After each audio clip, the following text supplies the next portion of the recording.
नमस्कार, day to day news Bharat में आप सभी का स्वागत है। मैं हूं साक्षी चौहान। चलिए बात कर लेते हैं खबर की। कांग्रेस नेता रणदीप सुरजेवाला ने हरियाणा सरकार को घेरते हुए आरोप लगाया कि प्रदेश में सड़कों की हालात बहुत खतरनाक और गंभीर है और आम जनता परेशान हो रही है। उन्होंने मुख्यमंत्री से अपील की कि वे हेलीकॉप्टर से उतरकर जमीन पर आकर हालात देखें। वहीं इस बयान पर प्रतिक्रिया देते हुए हरियाणा के पूर्व मंत्री असीम गोयल ने कांग्रेस पर पलटवार किया। उन्होंने कहा कि कांग्रेस के शासनकाल में विकास ठप था, जबकि वर्तमान सरकार लगातार सड़कों और इंफ्रास्ट्रक्चर को बेहतर बनाने में जुटी हुई है। हरियाणा की सड़कों का, चाहे स्टेट हाईवे से लेकर गांव तक की सड़कों का इतना बुरा हाल है। काश हेलीकॉप्टर सीएम धरातल पर और ज्यादा गाड़ियों से चले ताकि उन्हें लोगों के दुख दर्द समझ में आए। ये पीडब्ल्यूडी मिनिस्टर साहब जो एक्स में रहे हैं, ये उनकी पीड़ा है। कांग्रेस के एक हरियाणा से निर्वासित नेता की पीड़ा है, जिनको उन्हीं के दल के लोगों ने एक तरह से वनवास देके कर्नाटक या दिल्ली भेज रखा है। और वो बेटे की स्थापना मैं समझता हूँ कि पार्टी के अंदर उसके लिए सुरजेवाला साहब बयान देके चटपटा रहे हैं। लेकिन बेटा अभी विधायक तो जरूर बन गया, लेकिन बेटा अभी शायद उस बाल सुलभ अवस्था से ऊपर ही नहीं उठ पाया जो कपल्स के साथ बैठ के जिस प्रकार से एक युवा का आचरण होता है, उस तरह की उनको बातें सिखा रहा है, ना कि एक विधायक का दायित्व निभा रहा है। तो सुरजेवाला साहब को अपने आप को कवर भी करना है, बेटे को भी बचाना है, अपने स्थान को भी मजबूत रखना है, तो कुछ तो बोलना ही। सुरजेवाला साहब को जरूर कहूँगा कि नायब सिंह सैनी जी एक साधारण परिवार से, किसान परिवार से, एक सैन्य कर्मी के और एक छोटा गांव से भी छोटा, हम यहाँ माजरा बोलते हैं, माजरे से उठ के उन्होंने एक बूथ के कार्यकर्ता से लेकर आज हरियाणा ही नहीं, आज पूरे भारत के अंदर जो अपनी एक पहचान बनाई है, वो पहचान इन बड़े बड़े जो लोग, मैं कहूँगा कि जो विरासती सियासतदान है, उनके हजम नहीं होंगे। जिन लोगों को गोल्डन स्पून डल के जो है राजनीति विरासत में मिली, उनको एक गरीब किसान के बेटे का इस प्रकार से लगातार लोगों के दिलों के अंदर उतर जाना, लोगों के दिलों में बसना रास नहीं आ रहा।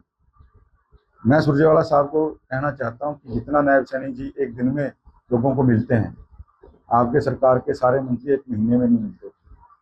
जितना उनका लोगों से सीधा कनेक्शन है, तो सुरजेवाला साहब अपनी पार्टी के बड़े नेताओं की खींच या अपने निर्वासन की खींच जो है, इससे हरियाणा के चहेते मुख्यमंत्री, लाडले मुख्यमंत्री के ऊपर मत निकालें। धरातल पे अपने कमबैक की जो हरियाणा में आपने ये प्रयास कर रहे हैं, मैं उसके लिए आपको शुभकामनाएं देता हूँ, लेकिन उसके लिए धरातल पे उतरें। कि कोरी गपबाजी से कुछ नहीं। पंजाब के मुख्यमंत्री भगवंत सिंह मान अपनी सरकार के कामकाज का हिसाब देते हुए दावा कर रहे हैं कि उन्होंने डूबते हुए पंजाब को फिर से रंगला पंजाब बनाने का काम किया। लेकिन इस दावे पर अब सियासत और तेज हो गई है। हरियाणा के पूर्व मंत्री असीम गोयल ने भगवंत सिंह मान के दावों पर सवाल उठाते हुए कहा कि जमीनी हकीकत कुछ और है।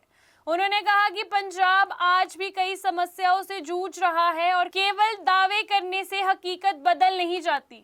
भगवंत मान अपने कामों का हिसाब देते हुए लगातार प्रेस कॉन्फ्रेंसेस करते नजर आ रहे हैं। साथ उनका ये कहना है कि डूबते पंजाब को मैंने रंगला पंजाब बनाने का काम किया।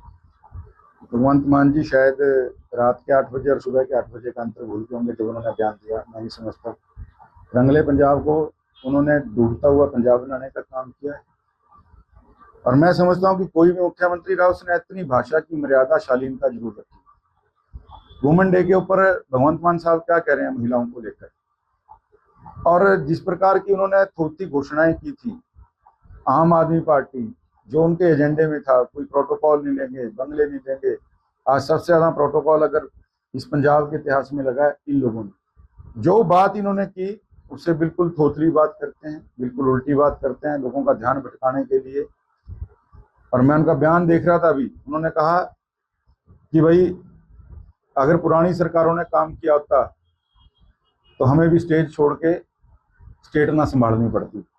तो मैं भगवंत मान साहब को कहूँगा, महाराज आप तो स्टेज ही संभाल दें, स्टेट को किसी और के हाल पे छोड़ दें। भगवान के गुरुओं की जो ये धरती है, इसको आप अगर छोड़ देंगे, आप स्टेज संभाल देंगे तो दोनों बच जाएंगे।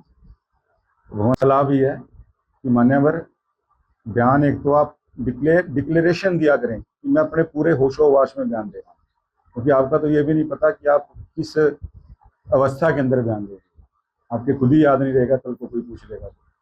आज 6 अप्रैल को भारतीय जनता पार्टी अपना 46वां स्थापना दिवस मना रही है। इस खास मौके पर पूर्व मंत्री और भाजपा नेता असीम गोयल ने पार्टी के गौरवशाली इतिहास और वर्तमान उपलब्धियों पर विस्तार से चर्चा की।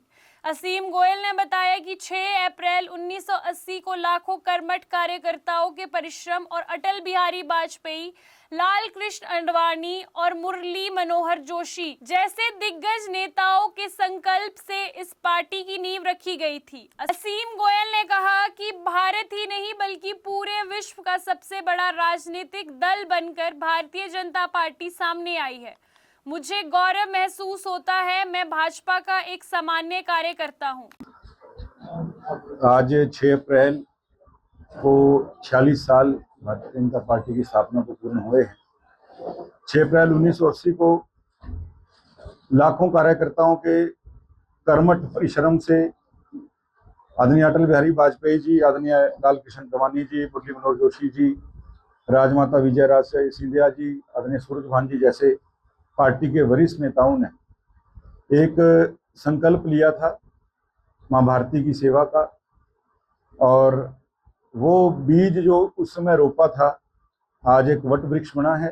भारतीय जनता पार्टी न केवल आज केंद्र में बल्कि देश के अधिकांश राज्यों में सरकारें चला रही है, बल्कि कार्यकर्ताओं की कर्मठता मेहनत से आज भारत ही नहीं पूरे विश्व की सबसे बड़ी जो है राजनीतिक पार्टी, राजनीतिक दल बनके भारतीय जनता पार्टी सामने आई है। तो मेरे लिए बहुत गर्व का क्षण है और मैं बहुत गर्वित महसूस करता हूँ कि मैं भारतीय जनता पार्टी का एक कार्यकर्ता हूँ, सामान्य कार्यकर्ता हूँ। और मेरे जैसे आज करोड़ों कार्यकर्ता निश्चित रूप से भारतीय जनता पार्टी के सदस्य होने पे गर्व भी महसूस करते हैं, और इसी प्राणपन से, तन मन धन से भारतीय जनता पार्टी के विचारों को आगे ले जाने के लिए हम सब लोग लगे। सपनों का घर देख रहे हो तो सही वीडियो पे आए हो। जी हाँ, अगर आप एक प्राइम लोकेशन पे अपने लिए घर देख रहे हो तो जेनेसिस हाइट और स्क्वायर आपके लिए एक लग्जरियस प्रॉपर्टी लेके आया है। इसमें आपको लग्जरियस फ्लैट, पेंटा हाउस, क्लब हाउस की सुविधाएं देखने को मिलेगी और जो जल्द ही बनकर तैयार हो जाएगी। और इसके साथ ही अगर हम बात करें इसके ग्रीन एरिया की, जो 3 एकड़ में फैला हुआ होगा, इस ग्रीन एरिया में सबसे बड़ी बात यह है कि आप अपने बच्चों के साथ क्वालिटी टाइम स्पेंड कर सकते हो, साथ ही अपने बच्चों को नेचर के साथ भी कनेक्ट कर सकते हो। अंबाला से हमारे संवाददाता राघव विज की रिपोर्ट। आपको बता दें कि day to day news Bharat निष्पक्ष तरीके से पत्रकारिता करता है। हमारा कोई भी रिपोर्टर फील्ड में किसी से कोई उपहार या विज्ञापन स्वीकार नहीं करता। हम हमेशा दबे कुचले लोगों की आवाज बनते आए हैं और आगे भी बनेंगे। साथ ही हम लोकतंत्र के चौथे स्तंभ को मजबूत करने की कोशिश करेंगे। अभी के लिए फिलहाल इतना ही। देश दुनिया की तमाम खबरें जानने के लिए day to day news Bharat को देखते रहे। साथ ही हमारे चैनल को लाइक, शेयर और सब्सक्राइब करना ना भूलें। नमस्कार।